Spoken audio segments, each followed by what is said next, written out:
પ્રગતિ અને પવિત્રતા દીપમાલા ન્યૂઝ। નમસ્કાર। કલોલ સિંધી પરિવાર દ્વારા અંબાજી જતા પગપાળા યાત્રીઓ માટે ભોજનની વ્યવસ્થા કરવામાં આવી હતી। કલોલ સિંધી પરિવાર દ્વારા અંબાજી જતા પગપાળા યાત્રીઓને દેધુ ચોકડીથી આગળ પ્રેમનગરના પાટિયા પાસે સુંદર ભોજન વ્યવસ્થા કરવામાં આવી હતી। કલોલ સિંધી પરિવાર દ્વારા આ સેવા છેલ્લા 27 વર્ષથી નિરંતર આપવામાં આવી રહી છે।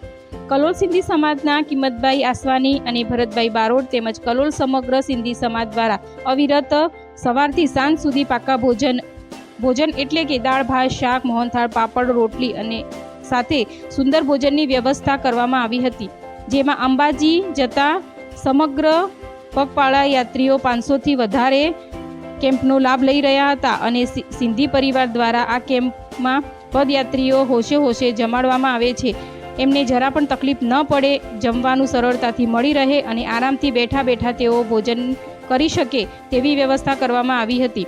આ કેમ્પમાં સેવા આપવા માટે સિંધી સમાજની મહિલાઓ અને પુરુષોએ પણ ભાગ લીધો હતો। પ્રેમનગર પાટિયા પાસે આવેલા ખોડિયાર માતાજીના મંદિરના કમ્પાઉન્ડમાં રાત્રે આરામ કરવાની પણ સુંદર વ્યવસ્થા કરવામાં આવી હતી। કલોલ સમગ્ર ઝૂલેલાલ પરિવાર, દીપમાલા ન્યૂઝ, કલોલ।